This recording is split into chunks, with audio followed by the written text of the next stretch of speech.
దేవుని యొక్క వాక్యములోనికి వెళ్దాం. విలాప వాక్యములు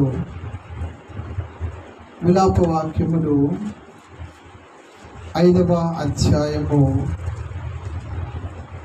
విలాప వాక్యములు 5వ అధ్యాయము 21, 22 వచనములు. యెహోవా, నీవు మమ్మను నీ తట్టు త్రిప్పిన ఎడల మేము తిరుగుదము. మా పూర్వస్థితి మరలా మాకు కలుగ చేయుము. నీవు మమ్మను బొత్తిగా విసర్జించి ఉన్నావు. నీ మహో ఉగ్రత మా మీద వచ్చి ఉన్నది. చాలా. ఇంకొకరు చదవండి. యెహోవా, నీవు మమ్మను నీ తట్టు త్రిప్పిన ఎడల మేము తిరిగేదము. చాలు. దేవుడు ఈ మాట ద్వారా మనతో మాట్లాడడానికి ఇష్టపడుతూ ఉన్నాడు. దేవుని యొక్క వాక్యములో ఈ విధముగా సెలవిస్తుంది. విలాప వాక్యములు 5వ అధ్యాయం 21వ వచనములో, యెహోవా, నీవు మమ్మను నీ తట్టు తిప్పిన ఎడల మేము తిరిగేదము అని ఒక భక్తుడు దేవునితో చెబుతూ ఉన్నట్లుగా మనము చూస్తూ ఉన్నాం. దేవుడు భక్తులతో చెప్పటం లేదు, కానీ భక్తుడు దేవునితో చెప్తూ ఉన్నాడు. దేవా, నీవు మమ్మను నీ తట్టు తిప్పితే మేము తిరుగుతాము అన్నాడు. అంటే అప్పటికి భక్తుడు ఉన్నటువంటి పరిస్థితి ఎలా ఉన్నట్టు? ఆయన వైపు తిరిగి లేడు. దేవుని మార్గములో నడవనటువంటి వ్యక్తిగా ఈ మనిషి ఉన్నాడు. కనుకనే నీవు మమ్మల్ని తిప్పు, నేను తిరుగుతాను అన్నాడంటే అప్పటికే దేవుడి దృష్టిలో ఆయన అవిధేయునిగా ఉన్నాడు. అపవిత్రత అతనిని అంటుకొని ఉన్నట్లుగా మనము దేవుని యొక్క లేఖనాల్లో మనము చూడగలం. అలాంటి వారే కదా ప్రభువా నన్ను తిప్పండి, నీ వైపు తిరుగుతానంటారు. అంటే అప్పటికే ఆయన ఎలా ఉన్నారు? దేవునికి ఎడబాటుగా ఉన్నారు, దేవునికి దూరముగా ఉన్నారు. మరి ఆ దూరముగా ఉన్నటువంటి వ్యక్తి అడిగే విధానం ఏంటంటే, అతడు అవిధేయతలో ఉన్నాడు అని తెలుసు, అపవిత్రతలో ఉన్నాడు అని తెలుసు. ఆ తెలిసినటువంటి వ్యక్తి ఏం చేయాలి? అయ్యో, నేను అపవిత్రతలో ఉన్నాను కదా, నేను దేవుని వైపు తిరగాలి కదా, నాలో ఉన్నటువంటి ఆ చెడుతనాన్ని విసర్జించి నేను దేవుణ్ణి హత్తుకోవాలి కదా అని ఆ మనుషుడు ఉండాలి. కానీ ఈ మనుషుడు దేవుణ్ణి ఏమని అడుగుతున్నాడు? దేవా, నీవు నన్ను నీ తట్టు తిప్పుకో అంటూ ఉన్నాడు. ఆయన ఏమంటున్నాడు? దేవుణ్ణి అడుగుతున్నాడు, నన్ను మీ మార్గం వైపునకు తిప్పుకో. అంటే ఆయనకున్న పరిస్థితి ఎలాంటి జిగటగల దొంగ ఊబిలో ఉన్నాడో ఆ మనిషికి తెలుసు. తెలిసినప్పుడు ఆయన ఏం చేయాలి? తనకు తానుగా పశ్చాత్తాపడాలి, తనకు తానుగా దేవుడి దగ్గర దుఃఖపడాలి, తనకు తానుగా దేవుడి దగ్గర కన్నీరు కార్చి దేవుడి పాదాలు పట్టుకోవాలి. ప్రభువా, నేను ఈ స్థితిలో ఉన్నాను, నన్ను విడిపించు అని అడగాలి. కానీ ఈయనేం అడుగుతున్నాడు? ఎదుగో, మీరు నన్ను మీ తట్టు తిప్పుకో, అప్పుడు నేను తిరుగుతాను అంటూ ఉన్నాడు. ఇది ఎలాగుంది అంటే, తప్పు చేసి తల్లిదండ్రుల దగ్గర నిలబడిన తర్వాత, నన్ను కొట్టు, అప్పుడు నీ మాట వింటాను అన్నట్టు ఉంది. చెప్పిన మాట వినలేదని వాడికి తెలుసు. తెలిసినాడు తండ్రి దగ్గరకు వచ్చి, నన్ను కొట్టు, అప్పుడు వింటాను అన్నట్టుగా ఈయన అడుగుతూ ఉన్నాడు. చూడండి, నేను చదువుతూ ఉన్నాను. యెహోవా, నీవు మమ్మను నీ తట్టు త్రిప్పిన ఎడల మేము తిరిగేదము. దేవునికి స్తోత్రం కలుగును గాక. హల్లెలూయా, హల్లెలూయా. ఇక్కడ ఒక వ్యక్తిని గురించి చూపించే ముందుగా ఇశ్రాయేలు ప్రజల గురించి నేను చెప్పి ఆయన దగ్గరికి వెళ్తాను. ఎందుకంటే దేవుని వైపు మనిషి త్రిప్పబడాలి. ఎప్పుడు మనమున్న అదే పరిస్థితుల్లో, అదే జీవితములో దేవునికి అవిధేయంగా కనబడుతున్నటువంటి ఆ పరిస్థితులను నిరంతరము కూడా మనిషి తెచ్చిపెట్టుకోకూడదు. మనం ఇశ్రాయేలీ ప్రజల్ని కానీ మనం గమనించగలిగినట్లయితే ఇశ్రాయేలీలు 430 సంవత్సరాలు బానిస బ్రతుకులో వారు ఉన్నారు. చూడండి, నిర్గమకాండం 1వ అధ్యాయము 8వ వచనం నుంచి చదివినట్లయితే, అప్పుడు యోసేపును ఎరగని కొత్త రాజు ఐగుప్తును ఏలన ఆరంభించాడు. అతడు తన జనులతో ఇట్లనెను, ఇదిగో ఇశ్రాయేలీల సంతతి అయిన ఈ జనము మనకంటే విస్తారముగాను బలిష్టముగాను ఉన్నది. వారు విస్తరింపకుండానట్లు మనము వారి ఎడల యుక్తిగా జరిగించదము రండని. లేని ఎడల యుద్ధము కలిగినప్పుడు మనతో కూడా మన శత్రువులతో చేరి మనకు విరోధముగా యుద్ధము చేసి దేశములో నుండి వెళ్ళిపోదురేమో అనెను. కాబట్టి వారి మీద పెట్టిన భారములలో వారిని శ్రమ పెట్టుటకు వెట్టి పనులు చేయించే అధికారులను వారి మీద నియమింపగా, వారు ఫరో కొరకు ధాన్యాదులను నిల్వ చేయు పీతోము రామసేతను పట్టణములను కట్టించెను. అయినను ఐగుప్తీయులు వారిని శ్రమ పెట్టిన కొలది వారు విస్తరించి ప్రబలులు కనుక వారు ఇశ్రాయేలీయుల ఎడల అసహ్యము పడెను. అయితే ఇక్కడ మనం గమనించినట్లయితే ఇశ్రాయేలీ ప్రజలందరూ కూడా 70 మందిగా వెళ్ళారు ఐగుప్తు దేశంలోనికి.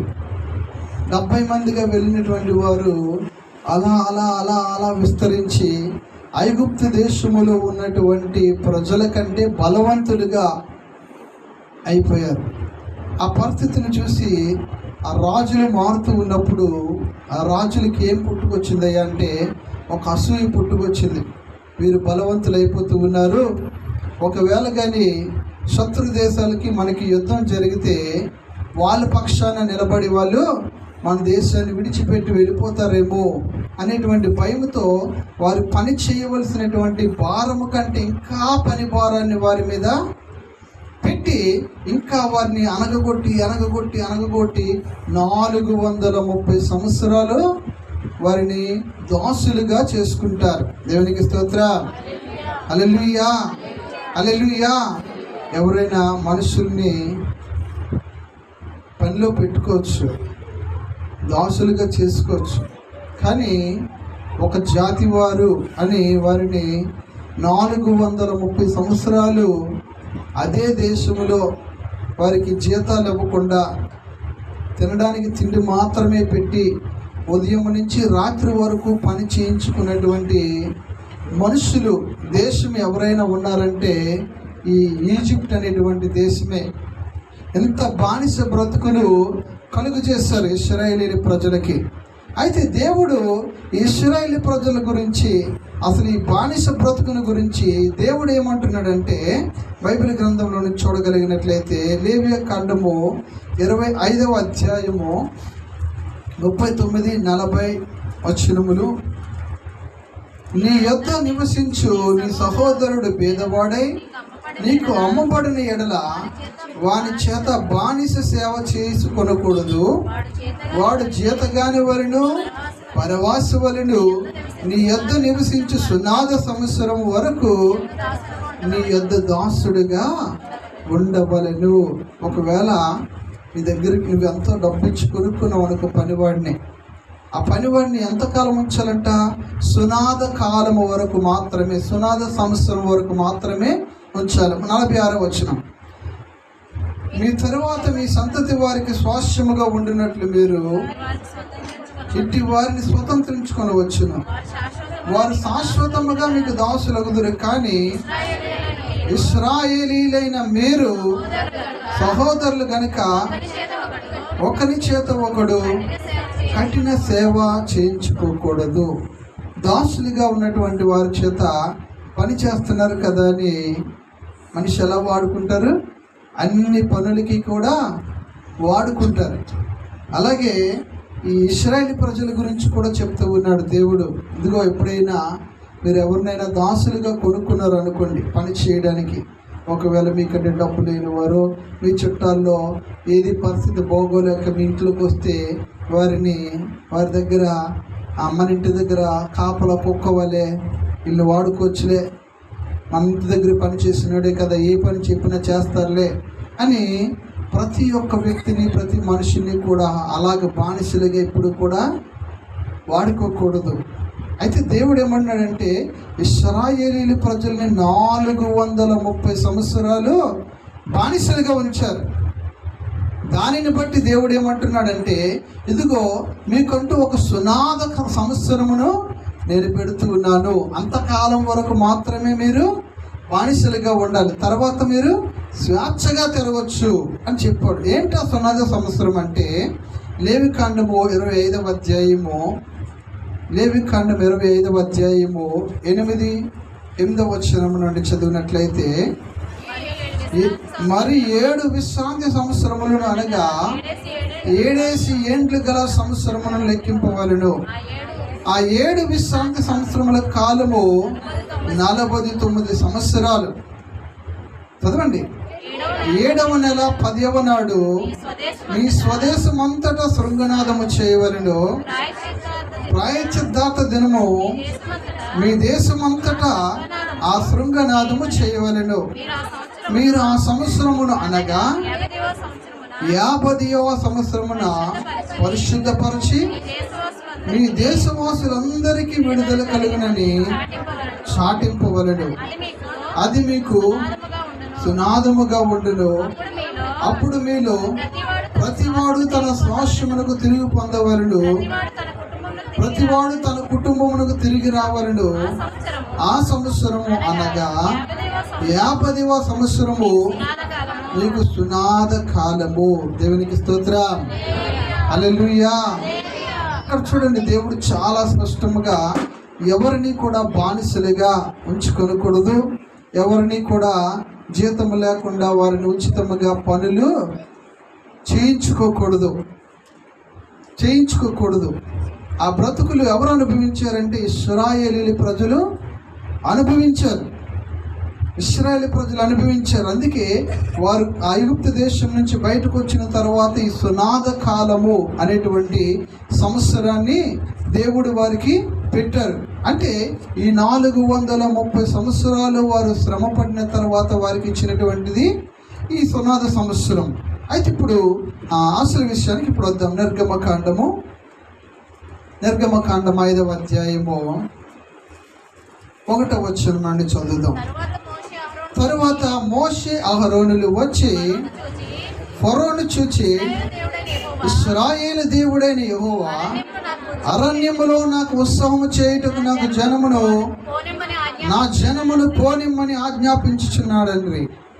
ఫరో, నేను అతని మాట విని ఇశ్రాయేలీయులు పోనిచ్చుటకు ఫరో ఎవడు, యెహోవా ఎవడు, నేను యెహోవాను ఎరుగను, ఇశ్రాయేలీయులను పోనీయనెను.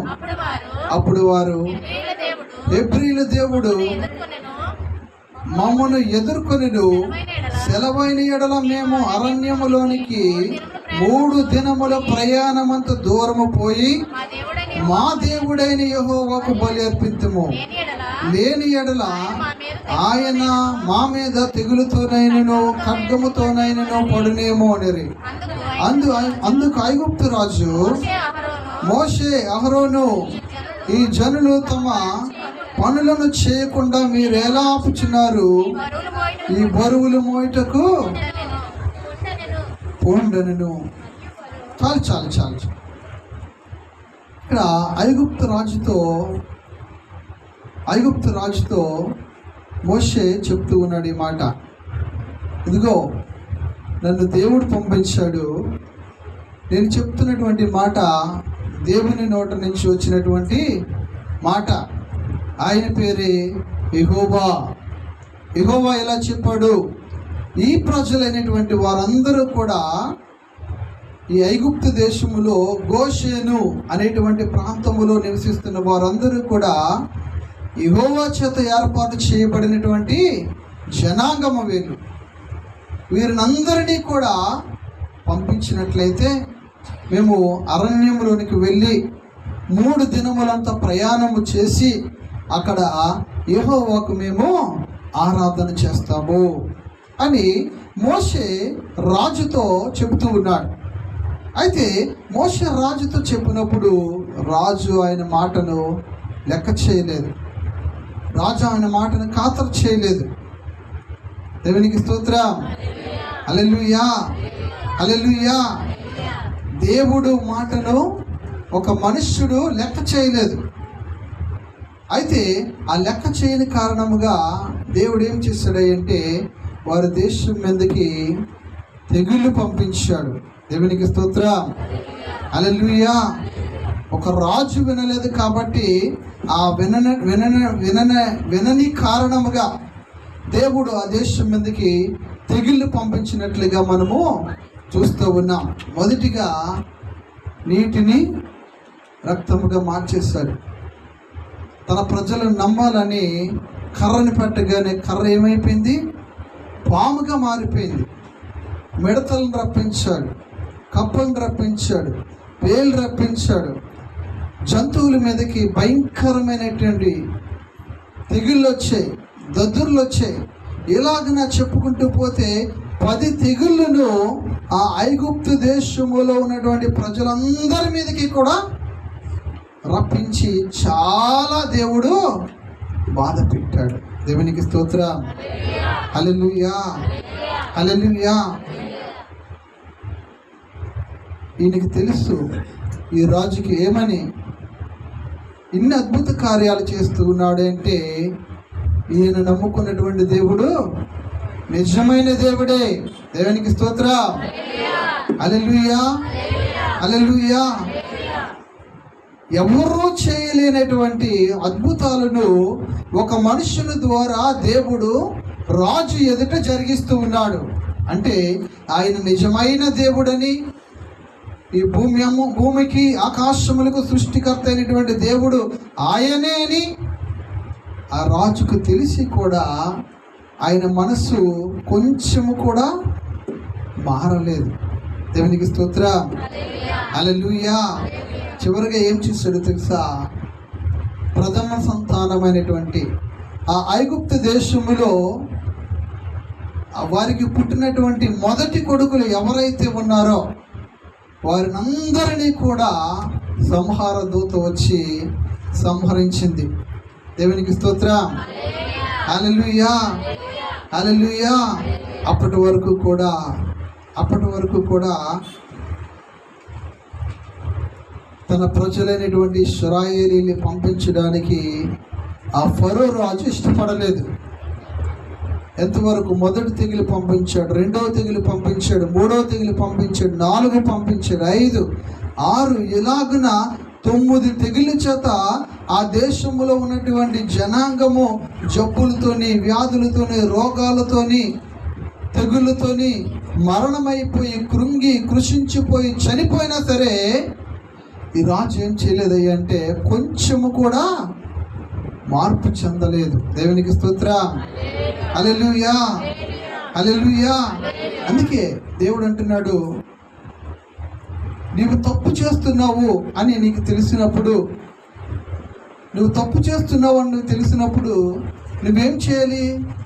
నీవే దేవుని దగ్గర పశ్చాత్తాపడి దేవుడు చెప్పిన మాట ప్రకారంగా నీవు లోబడిపోవాలి.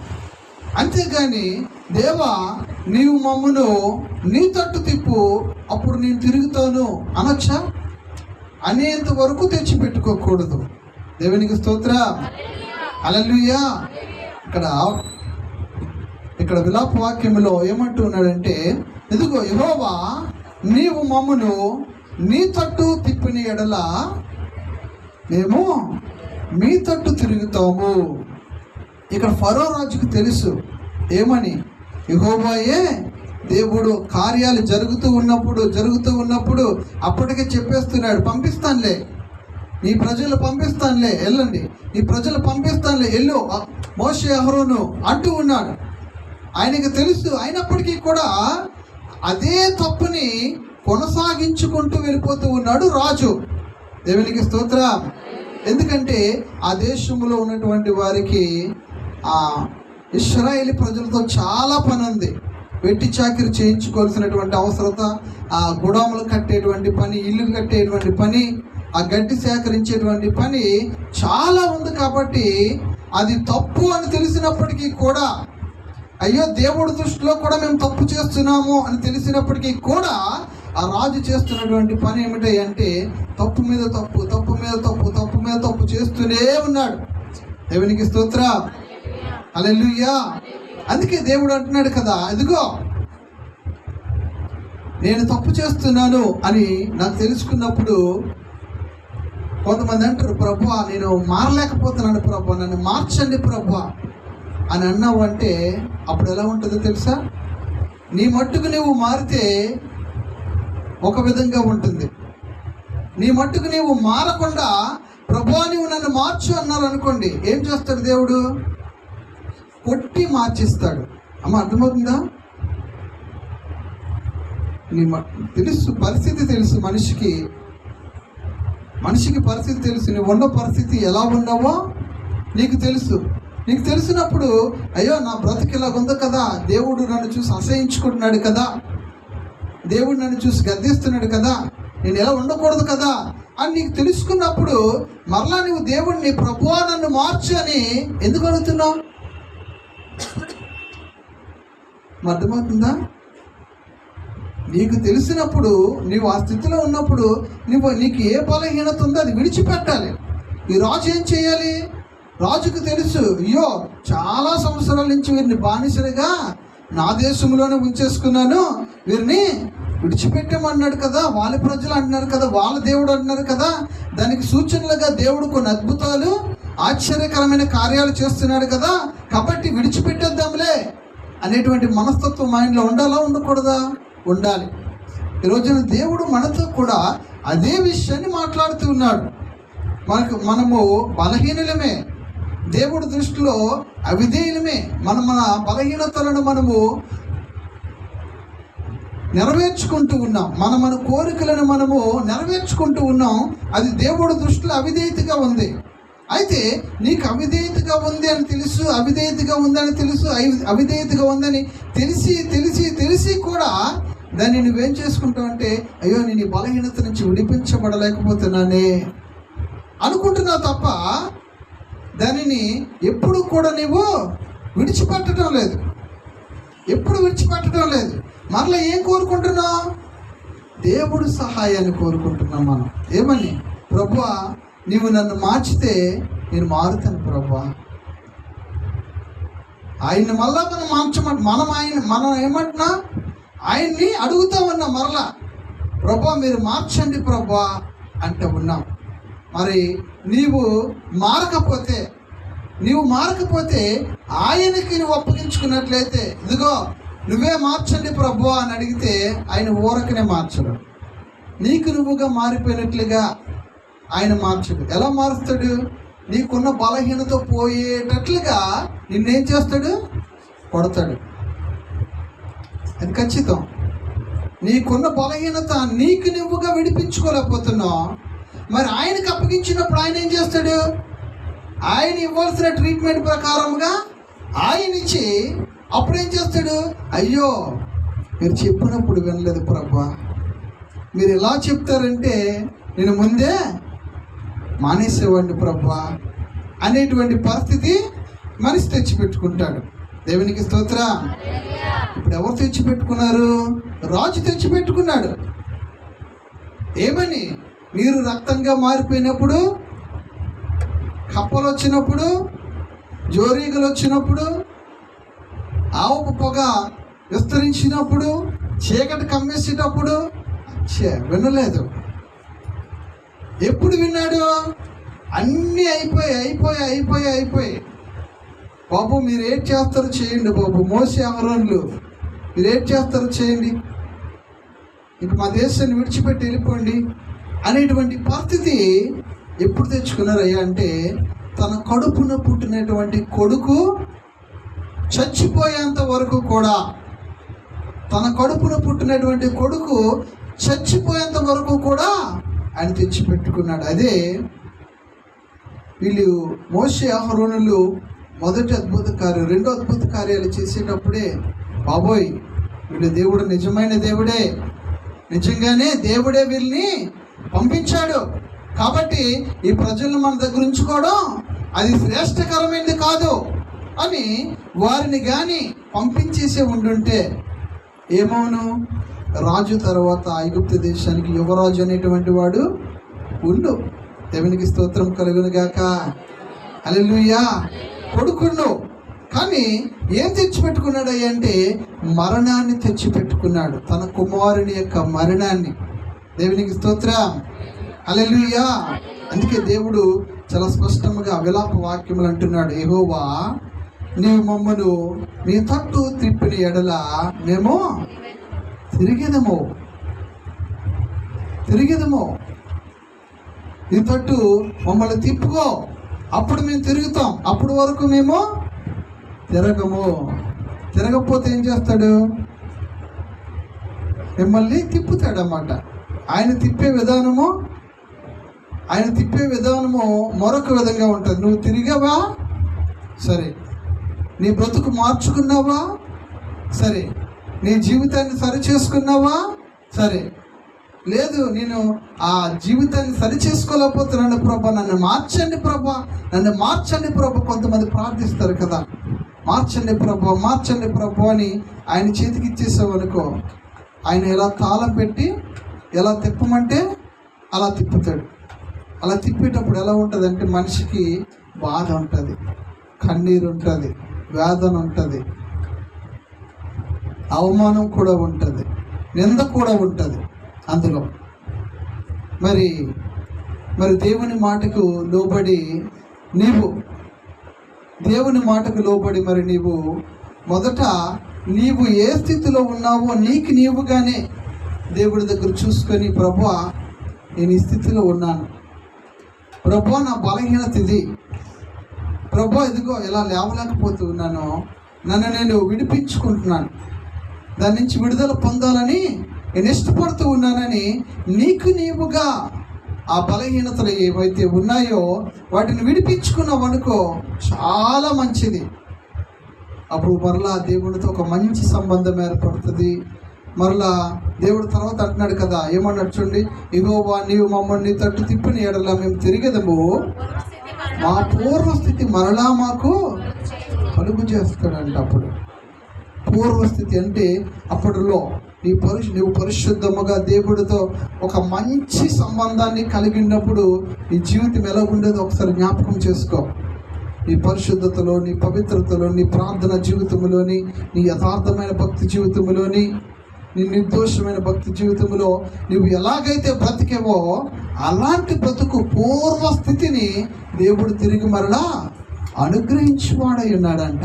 దేవునికి స్తోత్రం. హల్లెలూయా. అందుకే ముందు దేవునికి అప్పగించవద్దు. నేను కొన్నిసార్లు చెప్తాను మీకు, ఏమని సమర్పించేస్తున్నానని. ఎప్పుడు కూడా నోరు జారిపోయి అది చేసేస్తాను, ఇది ఇచ్చేస్తానని ఎప్పుడు కూడా మనిషి చేయకూడదు. బాగా ఆలోచించి అది చెయ్యగలను, అది త్యాగం చేయగలను అనుకున్నప్పుడు మాత్రమే ఆ మాటను దేవుడి దగ్గర విడుదల చేయాలి. కాకుండా చేసేస్తాను అని చెప్పి నువ్వు మర్చిపోయావు అనుకో, ఆయన ఎలా తీసుకోవాలో ఆయనకి బాగా తెలుసు. దేవునికి స్తోత్రం. హల్లెలూయా. చదవం ఇప్పుడు ఒకసారి విలాప వాక్యంలో 5వ అధ్యాయము 21వ వచనమా. యెహోవా నీవు మమ్మను నీ తట్టు తిప్పిన ఎడల మేము తిరిగేదము, మా పూర్వస్థితి మరలా మాకు కలుగ చేయము. దేవునికి స్తోత్రం. హల్లెలూయా. అర్థమవుతుందా? మనం ఎప్పుడైతే మనమున్నటువంటి పరిస్థితి నుంచి మనము దేవుని మార్గం వైపునకు తిప్పబడతామో అప్పుడు మన జీవితంలో కోల్పోయిన అభిషేకము, మన జీవితంలో కోల్పోయిన ఆశీర్వాదము, మన జీవితంలో కోల్పోయిన ఆరోగ్యము అన్నీ కూడా నీవు ఏవేవైతే దీవెనకరమైనటువంటి భావించావో, ఏవేవైతే నష్టపోయాను అనుకున్నావో అవన్నీ తిరిగి మరల దేవుడు నీకు అనుగ్రహించి వాడై ఉన్నాడు. దేవునికి స్తోత్రం కలుగును గాక. హల్లెలూయా. అందుకే మనము దేవుడి దగ్గర మన బలహీనతల గురించి చెప్పేటప్పుడు ముందు ఆయన్ని సరిచేయమని చెప్పొద్దు. మనము ముందుగా సరి చేసుకుందాం. మనము సరి చేసుకోలేకపోయామంటే అర్థం ఏంటంటే ఆయన చేతికి మన దగ్గర నుంచి ఒక బెత్తాన్ని ఇచ్చి అయ్యా నన్ను మార్చండి అని మనమే పర్మిషన్ ఇస్తూ ఉన్నాం. ఆయన చేతికి బెత్తం ఇచ్చామంటే ఆయన మార్చడానికే ఉంటాడు ఎప్పుడు కూడా రెడీగా. ఆయన ఎలా కొట్టమంటే అలా కొడతాడు. వెనక నుంచి కొట్టమంటే వెనక నుంచి, ముందు నుంచి కొట్టమంటే ముందు నుంచి కొడతాడు. అది మాత్రం దెబ్బలు తినే వాళ్ళకే తెలుస్తుంది. దేవునికి స్తోత్ర, హల్లెలూయా. అలా తినిపించుకోకుండా ఉండాలంటే మనమున్న స్థితిని, అనగా రాజు, ఐగుప్తు రాజు, ఫరో రాజు ఎలాగైతే తన తప్పును తెలుసుకోకుండా అలాగన నాంచి నాంచి నాంచి చివరికి మీరు ఏం చేసుకుంటారు చేసుకోండి అయ్యా అనేసరు, అలాగన మనము ఆ చివరి వరకు తెచ్చిపెట్టి అప్పగించేటువంటి వారు, దేవుడికి అప్పగించేటువంటి వారముగా ఉండకూడదు. దేవునికి స్తోత్రం. ఇంకొక మాట, న్యాయాధిపతుల గ్రంథము 2వ అధ్యాయము 8వ వచనములో చదివినట్లయితే యెహోషువ చనిపోతాడు. నూను కుమారుడైన యెహోవాకు దాసుడైన యెహోషువ 110 సంవత్సరాల వయసు గలవాడై మృతి నొందినప్పుడు అతని శ్వాసపు సరిహద్దుల్లోనున్న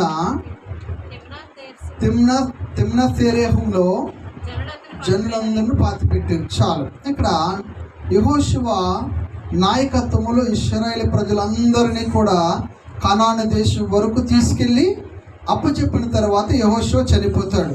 చనిపోయిన తర్వాత ఏమైందయ్యా అంటే 10వ వచనం, ఆ తర్వాత వారందరూ తమ పితరుల యొద్దకు చేర్చబడిరి.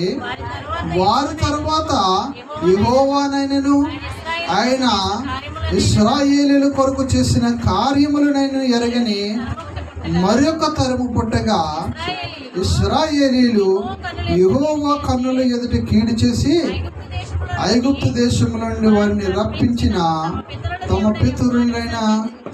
పితరుల దేవుడైన యెహోవాని విసర్జించి, చూడండి ఇక్కడ ఈ ప్రజలైనటువంటి వారు మరలా అదే తప్పు చేస్తూ ఉన్నారు. అంతవరకు నాయకుడు నడిపించినప్పుడు ఆ నాయకుడి ప్రకారముగా వీళ్ళు విన్నారు. వెనకాల నాయకుడు అలా చేయకూడదు, ఇలా చేయకూడదు, ఇలా చేయండి అని చెప్పినప్పుడు ఈ ప్రజలందరూ చక్కగా విన్నారు. అటు ఇటు తిరగకుండా బాగా నిలబడ్డారు.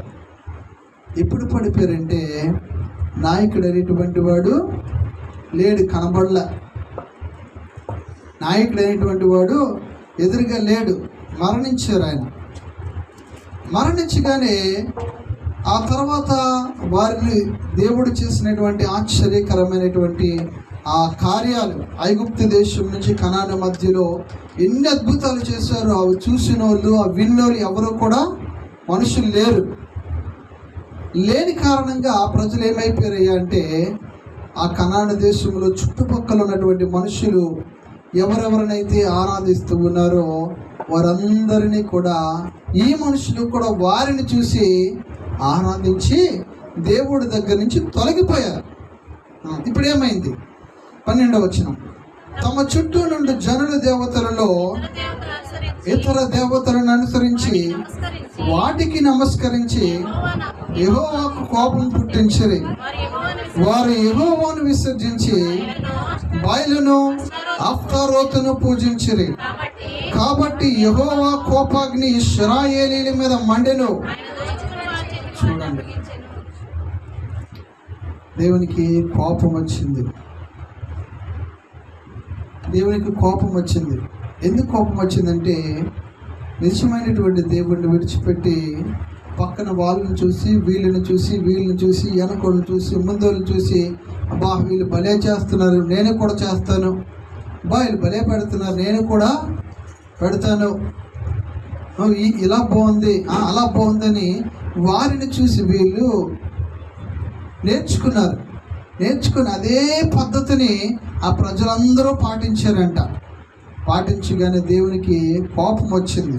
వచ్చి ఏమంటున్నాడంట, కాబట్టి యెహోవా కోపాగ్ని ఇశ్రాయేలును మండెను. ఆయన దోచుకుని వారి చేతికి వారిని అప్పగించెను. దేవునికి స్తోత్రం. హల్లెలూయా. ఇశ్రాయేలు ప్రజలకి మనిషి అనుకుంటాడు జీవితం సుఖంగా సజావుగా సాగిపోతుంది, దేవుడు నా దగ్గర లేకపోయినా బాగుంది, నేను ప్రార్థన చేయకపోయినా భలేగా సాగిపోతుంది, నేను ఆరాధనలో కనపడకపోయినా నా జీవితము ఏదో విధంగా ఏ ఆటంకాలు లేకుండా భలేగా వెళ్ళిపోతుంది నా బండి అని మనిషి అనుకుంటాడు. అనుకుంటారా అనుకోరా? ఈ రోజున ఎంతమంది నిర్లక్ష్యంగా అలాగలేరు? చాలే నాకు జీతం వస్తుంది కదా, ఒక 50,000, చాలే నాకు పింఛన్ వస్తుంది కదా, నాకెందుకు, మా అమ్మ బతికున్నంత కాలం నేను బతికేస్తాను, ఎందుకు మా నాన్న పెన్షన్ వస్తుంది బతికేస్తాను. లేరా? ఉన్నారు. సజావుగా సాగిపోతుందిలే, నేను ఎలాంటి బ్రతుకులో ఉండినా నా బ్రతుకు బాగా ఉందిలే అనేటువంటి మనస్తత్వంలో ఉన్నటువంటి మనుషులైనటువంటి వారు. ఈ ప్రజలు కూడా అంతే. వాళ్ళ పితరులు కష్టపడి కష్టపడి కష్టపడి అరణ్యంలో వచ్చారు, ఎన్నో యుద్ధాలు చేసి. వీళ్ళు ఏం చేశారు? ఇక్కడికి వచ్చి సుఖపడుతున్నారు. పాలు తేనెలు ప్రవహించే దేశం, చుట్టుపక్కల మంచి దేవుళ్ళు దేవతలు ఉన్నారు, వారిని చూసి వీళ్ళు ఆరాధిస్తూ ఉన్నారు. అంతకంటే గొప్ప జీవితము, అంతకన్నా గొప్ప భాగ్య ఏమైనా ఉంటుందా? అంటే ఎలాగని చెప్పాలి? మీ తాత కోట్లు సంపాదించి నీకు ఇచ్చేసాడు, నువ్వు అనుభవిస్తున్నావు, ఎలా ఉంటుంది? ఇక్కడ వీళ్ళు అదే చేశారు. ఐగుప్తులో 430 సంవత్సరాలు బతికారు బానిసల్లో. మధ్యలోని అమోరీలు, మోయాబీలు, హిత్తీలు, హివ్వీలు, పెరిజీలు, ఇలాగ అనేక మంది బలమైన వారిని జయించి ఇక్కడికి వచ్చారు. ఇక్కడికి వచ్చిన తర్వాత పరిస్థితి ఎలా ఉంది? తాతలు కోట్లు సంపాదించి ఇస్తే మనిషి అనుభవించరా అంటే ఎలాగ అనిపిస్తాడు? చాలా లగ్జరీగా అనిపిస్తాడు. అలాంటి పరిస్థితి ఉంది, అలాంటి పరిస్థితి. ఆ పరిస్థితులు ఎవరు కనపడరు మనిషికి? దేవుడు కనపడరు, దేవుడు కనపడలేదు వీళ్ళకి. అందుకే చుట్టుపక్కల ఎవరెవరు ఏ ఇంట్లో ఏ బొమ్మను పెట్టుకున్నారో ఆయా బొమ్మలు తీసుకుని వచ్చి వీళ్ళు కూడా ఆరాధించారంట. దేవునికి స్తోత్రం. దాన్ని బట్టి దేవుడికి కోపం వచ్చింది. కోపంతో ఏం చేశాడు తెలుసా? తాతలు కోట్లు సంపాదించి ఒక దగ్గర పెట్టుకున్నారు కదా, ఆ మనబడిలో దోచుకునేవారు. అంటే దొంగలు వచ్చి ఏం చేశారు? అంటే నువ్వు దేనిని చూసుకొని అయితే నాకు దేవుడు అవసరం లేదులే, దేనిని చూసుకొని నేను ప్రార్థన చేయాల్సిన అవసరం లేదులే, దేనిని చూసుకొని నేను ఉపవాసం ఉండాల్సిన పని లేదులే, దేనిని చూసుకొని నేను దేవుని మందిరానికి వెళ్ళాల్సిన పని లేదులే, దేనిని చూసుకొని సంఘముతో నేను ఐక్యపరచవలసిన పని లేదులే, నాకు నేను బ్రతికితే చాలులే అని అనుకుంటూ ఉన్నామో, వాటిని బట్టి దేవుడు ఏం చేస్తాడో తెలుసా? నువ్వు అది ఉంది ఇది ఉంది అనుకుంటున్నావు కదా, దాన్ని తీసుకెళ్ళిపోవడానికి దోచుకునేటువంటి వారు వస్తారంట. దేవునికి స్తోత్రం. ఇక్కడ అదే చేస్తాడు దేవుడు. చదవండి ఆ మాట. ఎన్ని వచ్చినమ్మా? 14.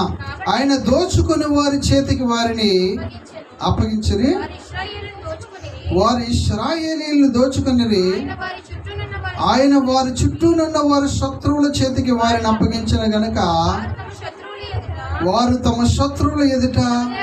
చూడండి, అంతకుముందు ఎప్పుడు జరగలేదు అలాంటి పని. ఎలాంటి పని? దేవుడితో వారు తన పితరులైనటువంటి వారు ఐగుప్తు దేశం నుంచి కనానికి వచ్చేటప్పుడు దేవుడితో వారు కలిగినటువంటి మంచి సంబంధంలో వీళ్ళకంటే ఆజానుభావులైనటువంటి వారు వచ్చారు. వీళ్ళకంటే రాజులు తన్నినటువంటి రాజులు ఎదురుపడ్డారు. కానీ ఎవ్వరూ కూడా ఈ ప్రజలైనటువంటి వారిని ఏమీ చేయలేకపోయారు. కానీ అంతా సంపాదించేసుకొని వాళ్ళ దేశంలో వారు స్థిరపడిపోయిన తర్వాత దేవుడు అలాంటి వారిని కూడా దోచుకునే వారి చేతికి అప్పగించగానే వీళ్ళు ఏం చేశారు? వారి దగ్గర ఉన్న అంతటినీ కూడా దోచేసుకున్నారు. దేవునికి స్తోత్రం కలుగును గాక. హల్లెలూయా. ఇంకా ఏమంటున్నాడమ్మా? యెహోవా వారితో చెప్పినట్లు యెహోవా వారితో ప్రమాణము చేసినట్లు వారు పోయిన ప్రతి స్థలమున వారికి బాధ కలుగజేయుటకు యెహోవా వారికి శత్రువాయెను కనుక వారు అంటే చూడండి ఎన్ని ఇబ్బందులు పడుతున్నారంటే వారు కొంచెమైన జ్ఞానం ఉండయో మేము మా పితరుల దేవుడు అనేటువంటి యెహోవాను మేము విసర్జించాము కదా, నా పితరులు శ్రమలో ఉన్నప్పుడు విడిపించినటువంటి దేవుడు, రాజులైనటువంటి వారిని గద్దించినటువంటి దేవుడు, వారి మధ్య అద్భుత కార్యాలు చేసినటువంటి ఆ దేవుణ్ణి మేము విడిచిపెట్టాము కదా అనేటువంటి ఆలోచన వీరి జీవితాల్లో కొంచెము కూడా రాలేదు. దేవునికి స్తోత్రం. ఒకటి తర్వాత ఒకటి చేస్తూనే ఉన్నాడు దేవుడు, వారిని శత్రువుల చేతికి అప్పగిస్తూనే ఉన్నాడు. అలాగ కోల్పోతున్నప్పుడైనా సరే ఎందుకు మా జీవితాల్లో ఇలా జరుగుతుంది అని మనిషి ఆలోచించడు. ఈ రోజున అలా ఉంది. ఈ రోజున నీ సుఖవంతమైన జీవితానికి అలవాటు పడినటువంటి నీవు నీ జీవితంలో ఒకటి కోల్పోతున్నావు కదా, అది ఎందువల్ల కోల్పోతున్నావో ఎప్పుడైనా ఆలోచించావా? ఎందువల్ల నష్టపోతున్నావో ఆలోచించావా? దేవుడు చాలా స్పష్టంగా మాట్లాడుతున్నాడు. పితరులు తెచ్చి పెట్టినటువంటి దానిని దోచుకుంటూ ఉన్నారంట, ఒకరి తర్వాత ఒకరు చుట్టుపక్కల ఉన్నటువంటి దేశస్తులు. మరి అది కోల్పోతూ ఉన్నప్పుడు నీకు కొంచెమైనా అర్థం కావాలి కదా. ఏమని? అయ్యో నా పితరులైనటువంటి వారు కలిగినటువంటి దేవుడిని మేము విడిచిపెట్టేశామే, మేము దేవుడితో ఉన్నటువంటి మంచి సంబంధాన్ని విడిచిపెట్టేశామే, అయ్యో దేవుడితో ఉన్నటువంటి మంచి అనుభవాల్ని విడిచిపెట్టేశామే, అందువల్లే కదా మేము మా పితరులైనటువంటి వారు ఇచ్చినటువంటి ఆశీర్వాదం అంతా కూడా ఒకరు దోచేసుకుంటున్నారు అనేటువంటి ఆలోచన మనిషికి ఉండాలి. ఈ రోజున మనిషికి ఈ ఆలోచన లేని కారణంగానే ఇప్పుడున్న పరిస్థితితో నాకు చాలా బాగుందిలే అని ఆ స్థితిని బట్టే సంతోషించేటువంటి దినాలలో మనుషులు బ్రతుకుతున్నారు. అది కాదు. ఒకవేళ మీ పితరులు తెచ్చిపెట్టింది ఉంచుకున్నారేమో, లేకపోతే మీ తాత ముత్తాతల దగ్గర నుంచి ఉందేమో, లేకపోతే ఇప్పుడు సంపాదిస్తుంది బాగా ఉందేమో, అది అలాగే ఉండదు.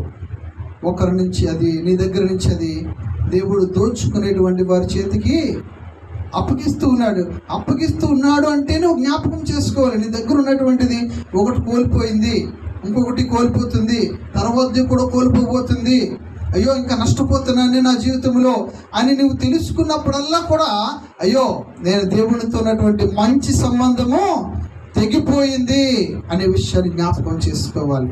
దేవునికి స్తోత్రం. హల్లెలూయా. అంత జరిగిన తర్వాత అప్పుడు వాళ్ళకి బుద్ధి వచ్చిందంట. 16వ వచనం, ఆ కాలమున యెహోవా వారి కొరకు దేవునికి స్తోత్రం కలుగునుగాక. అసలు వీళ్ళు అడగలేదు, అడిగారా? అప్పటికీ కూడా 15వ వచనం వరకు కూడా వాళ్ళు దేవుణ్ణి విసర్జించుతూనే ఉన్నారు. దేవుడు వారి దగ్గర ఉన్నటువంటి అన్ని కూడా లాక్కొని శత్రువులకి ఇచ్చేస్తూనే ఉన్నాడు. అప్పటికీ కూడా వీళ్ళు దేవుడిని జ్ఞాపకం చేసుకోవడం కానీ, అసలు మా పితరులు ఎవరో అని తెలుసుకోవడం కానీ, ఆ చుట్టుపక్కల ఉన్నటువంటి దేశస్తుల దగ్గర మేము ఎలా వచ్చాము, ఇక్కడికి ఎలా ఉన్నామని కానీ చిన్న సమాచారం కూడా అడగనటువంటి మనుషులుగా ఉన్నారు. దేవునికి స్తోత్రం. హల్లెలూయా. ఈ దినమున దేవుడు నీతో విషయాన్ని మాట్లాడుతున్నాడు.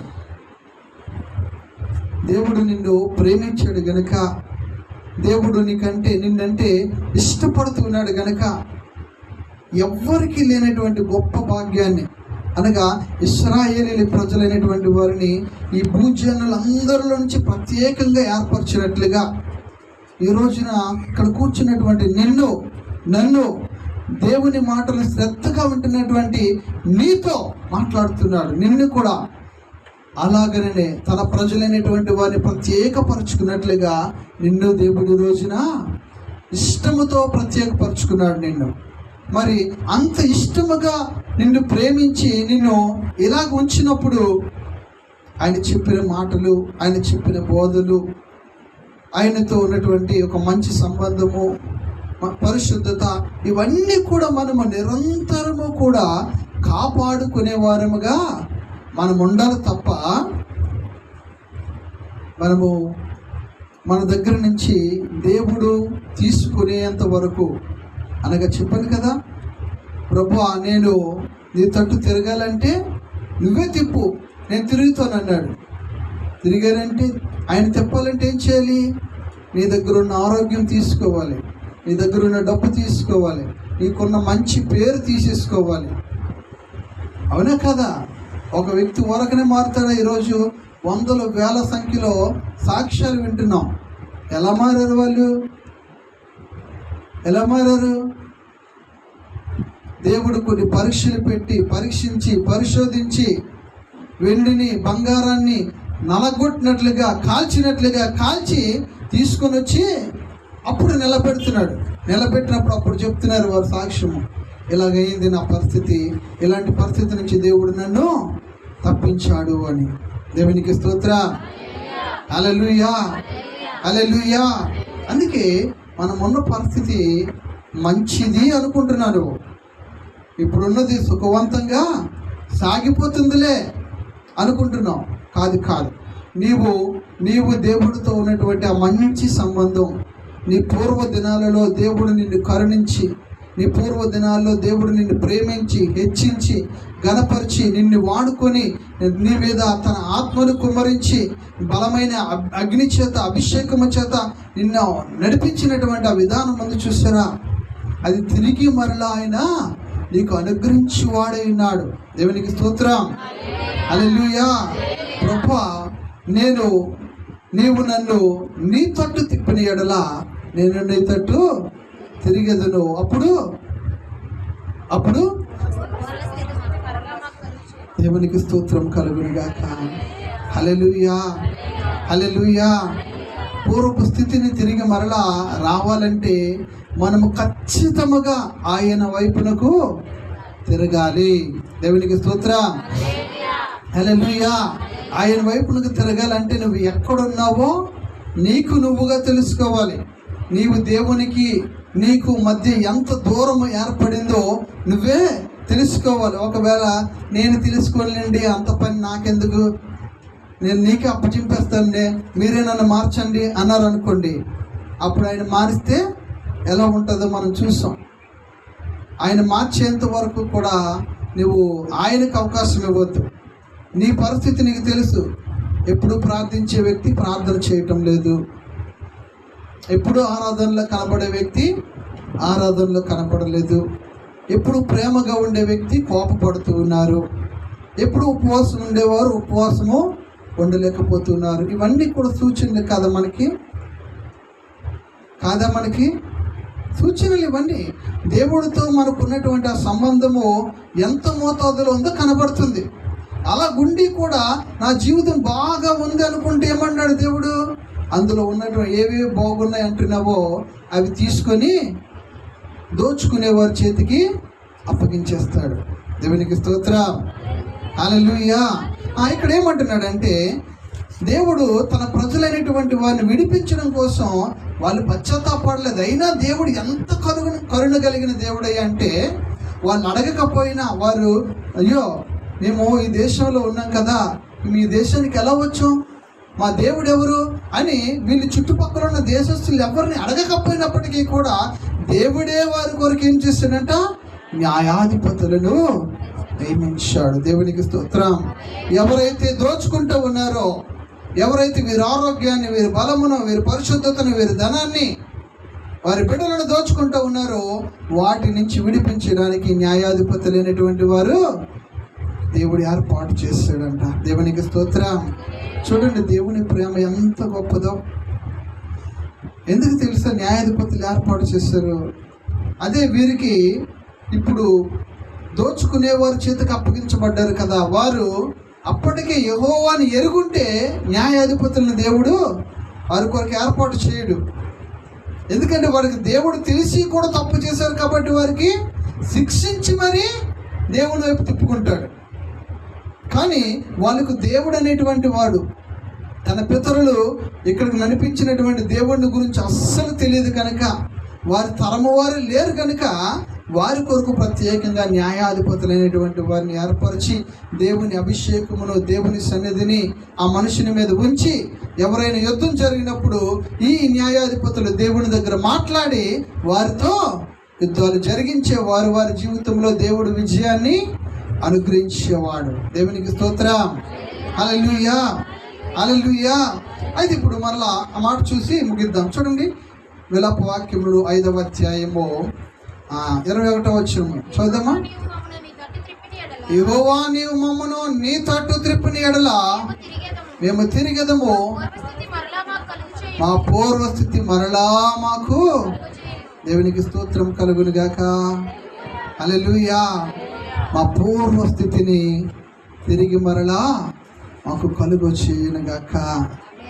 ఆమేన్. అడుగుదాం అలాగే ఎప్పుడైనా అడిగామా? ఇప్పటి వరకు మన జీవితంలో కోల్పోయినవి పూర్వస్థితులు ఎలా ఉండేవారో మనకు తెలుసు కదా, తెలుసు లేదా మనకి? దేవునితో ఉన్నటువంటి ఆ కన్నీటి అనుభవము, దేవునితో ఉన్నటువంటి ఆ మోకాల అనుభవం. చూడండి, ఒక బైబిల్ గ్రంథం నుంచి ఒక మాటను చూద్దాం. ఆ న్యాయాధిపతుల గ్రంథం 16వ అధ్యాయంలో మనం చూడగలిగినట్లయితే అక్కడ సంసోను అనేటువంటి ఒక వ్యక్తి కనబడతాడు. సంసోన్ని దేవుడు ఏం చేశాడంటే నాజీరు చేశాడు. అనగా ఒక ప్రత్యేకమైన వ్యక్తిగా, దేవుని కొరకు వాడబడే వ్యక్తిగా దేవుడు సంసోనుని ఏర్పాటు చేసుకున్నాడు. ఆయనకి ముందే చెప్పారు ఏమని, ఇదిగో నువ్వు ద్రాక్షారసమును తాగకూడదు, అపవిత్రమైన దానిని ముట్టకూడదు, వేశ్య సాంగత్యము చేయకూడదని దేవుడు చాలా ఖండితంగా చెప్పాడు. చెప్పినప్పటికీ కూడా ఆయన చేసే పని ఏంటి? దేవుడు ఏదైతే చెప్పాడో అది అలాగే చేశాడు. ఇదిగో ఇది చెయ్యొద్దు అన్నాడు, అది సంసోను చేశాడు. సంసోను చేసిన కారణంగా అతని మీద ఉన్నటువంటి ఒక బలమైన అభిషేకం, ఈ భక్తుల్లో, పరిశుద్ధ గ్రంథంలో ఉన్న భక్తుల్లో ఎవరు కూడా అలాంటి అంత బలమైన అభిషేకం కలిగిన వారు కనబడరు. ఎందుకంటే ఒక దేశానికి కట్టినటువంటి ప్రాకారాన్ని ఎత్తుకొని భుజం మీద కొన్ని 100 కిలోమీటర్ల దూరాన్ని పడేశాడంటే ఆయన సామాన్యమైన అభిషేకం కాదు, ఒక బలమైన అభిషేకం కలిగినటువంటి వ్యక్తి. ఈరోజున చాలామంది దేవుని యొక్క ఉన్నతమైన అభిషేకాన్ని కోల్పోయిన వారు ఉన్నారు. ఉన్నతమైన అభిషేకంలో కోల్పోయిన వారు ఉన్నారు. దేవుడు నిన్ను అభిషేకించినప్పుడు, దేవుడు తన అభిషేకం కింద నిన్ను వాడుకున్నప్పుడు ఎంత చక్కగా వాడబడ్డావో ఒకసారి గుర్తు తెచ్చుకో, ఒకసారి జ్ఞాపకం చేసుకున్నావు. నీ మీద అభిషేకం ఉండినప్పుడు ఆయన అగ్ని చేత దహిస్తూ ఉన్నప్పుడు, ఆయన్ని కంఠాన్ని సరిచేస్తున్నప్పుడు, ఆయన్ని నోటిని సరిచేస్తూ ఉన్నప్పుడు, నీ నోటిలో నుంచి వచ్చేటువంటి ఆ మాటలు, ఆ పాటలు, ఆ వాక్యము ఎంత చక్కగా ఆ నడిపింపు ఉండేదో. ఈ రోజున అది నువ్వు ఉంచుకోగలిగావా? కోల్పోయావు కదా. ఇక్కడ సంసోను కూడా అదే చేశాడు. తన మీద దేవుడు ఉంచినటువంటి బలమైన అభిషేకాన్ని కోల్పోయాడు. అభిషేకం ఉండినప్పుడు ఏమయ్యేది అంటే 100 మంది కాదు, 1000 మంది వచ్చినా సరే ధైర్యముగా ఎదిరించి పోరాడగలిగిన శక్తివంతుడిగా నిలబడ్డాడు. కానీ ఎప్పుడైతే అభిషేకం కోల్పోయిందో ఆ 2 కండ్లు పీకేసి ఆ ఫిలిష్తీయుల యొక్క ఆ దేవాలయపు గోడలకి 2 చేతులు కట్టేసి ఒక మూలన పడి ఏడుస్తూ ఉన్నాడు.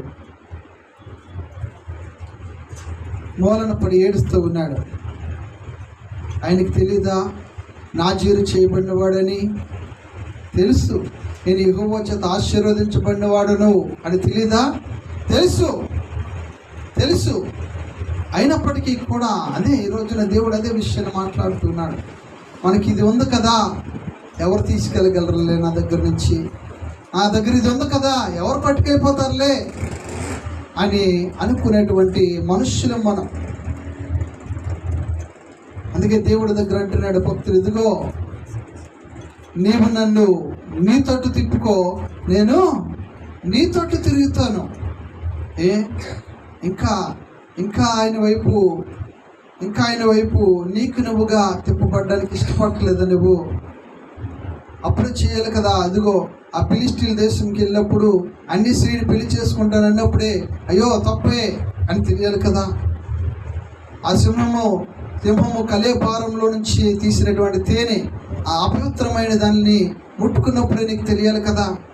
ఆ వేశ్య దగ్గరికి, నీకు భార్య కానిటువంటి అన్య స్త్రీ దగ్గరికి వెళ్ళి వ్యభిచారం చేసినప్పుడు అయ్యో ఇది కాదు, ఇలా చేయకూడదే అని నీకు తెలియాలి కదా.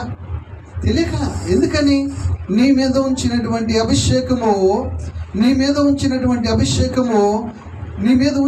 అభిషేకమును వ్యర్థముగా నిర్లక్ష్యము చేసి నీవు చేయాలి అనుకున్నటువంటి పనులన్నీ కూడా నీవు చేసుకొని వెళ్ళిపోతూ ఉన్నావు. ఆయనదేమేంటి? దేవుడు నన్ను అభిషేకించాడు, దేవుడు నన్ను నాజీరు చేశాడు, దేవుడు నన్ను న్యాయాధిపతిగా ఉంచాడు అనుకుంటున్నాడు తప్ప తాను చేస్తున్నటువంటి పనులు ఏంటో ఆయన గుర్తెరగలేదు. కనుకనే గుడ్లు వీడబడ్డాయి. అక్కడ ఫిలిష్తీయులు, ఆ దండు సైన్యం వారందరూ, సర్దారులందరూ కూడా ఇతను చూసుకుని హేళన చేస్తూ ఉన్నారు. ఏమైందో తెలుసు అప్పుడు? చూడండి, చదమ్మా 16:25 నుంచి. వారి హృదయములు సంతోషముతో నిండి ఉండగా వారు మనం పరిహాసము చేయుటకు సంసోనును పిలిచిదము రండి అని సంసోనును బందీ గృహము నుండి పిలువనప్పుడే వారు అతను చూచి గుడి స్తంభముల మధ్యను అతని నిలవబెట్టి పరిహాసము చేయగా సంసోను తన చేతిని పట్టుకొని బంటుతో ఇట్లా నిండు, ఈ గుడికి ఆధారముగా స్తంభములను నన్ను తడవనిచ్చి విడువము, నేను వాటి మీద ఆనుకొందును. ఆ గుడి స్త్రీ పురుషులతో నిండి ఉండును. ఫిలిష్తీయుల సర్దారులందరూ అక్కడ నుండి వారు సంసోనుని ఎగతాళి చేయగా గుడి కప్పు మీద స్త్రీ పురుషులు రమారమి 3,000 మంది చూచుచుండిరి. అప్పుడు సంసోను, యెహోవా ప్రభువా, దయచేసి నన్ను జ్ఞాపకం చేసుకొనుము. దేవా, దయచేసి సారి మాత్రమే నన్ను బలపరచుము. ఇప్పుడు ఎప్పుడు అప్పగించుకుంటున్నాడు? అయిపోయి అక్కడ ఫరో రాజు అన్నీ అయిపోయిన తర్వాత అప్పుడు రిలీజ్ అయ్యాడు. ఇక్కడ సంసోను కూడా ఏం చేశాడు? అన్నీ చేసేసాడు. చివరికి అతని ప్రాణాన్ని కూడా పోయే పరిస్థితికి తెచ్చి పెట్టుకున్న తర్వాత దేవుడి దగ్గర ప్రార్థన చేస్తున్నాడు. యెహోవా ప్రభువా, దయచేసి నన్ను జ్ఞాపకం చేసుకొనుము. దేవా, దయచేసి ఈసారి మాత్రమే నన్ను బలపరచు. అందుకే దేవుడి దగ్గర మనము ముందు ఎప్పుడు కూడా ఏది కూడా అప్పగించేసుకోవద్దు, సమర్పించేసుకోవద్దు. ఒకవేళ అప్పగించేసుకుంటే అది నువ్వే అనుభవించాలి, సమర్పించేసుకుంటే అది నువ్వే దేవుడికి ఇచ్చేయాలి. దేవునికి స్తోత్రం, హల్లెలూయా అంటున్నాడు, ప్రార్థన చేస్తున్నాడు. దేవా, దయచేసి ఈసారి మాత్రమే నన్ను బలపరచుము. నా 2 కళ్ళు నిమిత్తం ఫిలిష్తీయులకు ఒక్కమారే దండించి పగ తీర్చుకోమని యెహోవాకు మొర్రపెట్టును. దేవునికి స్తోత్రం, హల్లెలూయా హల్లెలూయా. ఎన్ని కోల్పోయిన తర్వాత దేవుడి దగ్గరకు తిరిగి వచ్చాడు చూడండి. అయినా సరే దేవుడు ఎంత గొప్పవాడంటే, మనము కోల్పోయిన తర్వాత దేవుడు నన్ను కరుణించడో, నాలాంటి పాపిని దేవుడికి క్షమించడో. ఇన్ని తప్పులు చేశాను కదా, ఇది తప్పు అని తెలిసి కూడా నేను చేశాను కదా, దేవుడిని చాలాసార్లు ఆయన గాయాలని నేను రేపాను కదా, మరి అలాంటి నన్ను క్షమిస్తాడో లేడో అని అనుకోవాల్సిన పని లేదు. దేవుడు ఎంత జాలి కలిగిన వాడంటే, ఈయన ప్రార్థించాడంట. అన్ని తప్పులు చేశాడు. పుట్టుక నుంచి నాజీరు చేయబడి అభిషేకము చేత నింపబడినటువంటి వ్యక్తి దేవుడు చెయ్యొద్దు అని పనులే చేశాడు. అలాంటి వాడిని దేవుడు ఏం చేశాడంటే క్షమించి తిరిగి మరలా తన వెంట్రుకలు ఏమయ్యాయంట? మొలిచాయి. దేవునికి స్తోత్రం కలుగును గాక. తనలోనికి మరలా ఏమొచ్చింది? దేవుని యొక్క అభిషేకం వచ్చిందంట. ఏదైతే అభిషేకం కోల్పోయి అటు తిరిగాడో ఇటు తిరిగాడో అవన్నీ కూడా తిరిగి మరలా జయించడానికి కావలసినటువంటి అభిషేకాన్ని దేవుడు మరలా ఇవ్వగానే ఆ 2 స్తంభాలు పట్టుకొని ఇట్లా లాగ్గానే మొత్తం ఆ గుడి గోపురంతో ఎక్కడైతే ఆ సంసోన్ని బంధించారో ఆ ప్రాకారం అంతా కూడా కుప్పకూలి అందరూ కూడా మరణించారు. దేవునికి స్తోత్ర. హల్లెలూయా, హల్లెలూయా. చూడండి, దేవుడు మనతో చాలా స్పష్టంగా మాట్లాడుతున్నాడు. ఆయన నిన్ను మార్చగలడు. మార్చడానికి నీకు అవకాశమును కూడా దేవుడు ఇవ్వగలడు. నీకు ఇచ్చినప్పుడే నువ్వు మార్చుకోకపోతే, ఆయన్నే మార్చమని నువ్వు ఆయనకి అప్పగించేస్తే ఆయన కూడా చక్కగా మారుస్తాడు. అయితే ఆ మార్చే విషయంలో మనకు దెబ్బలు ఉంటాయి, నొప్పి ఉంటుంది, గాయాలు ఉంటాయి. అంతవరకు మనము తెచ్చిపెట్టుకోకూడదనే దేవుడు మనతో మాట్లాడుతున్నాడు. ఆమేన్.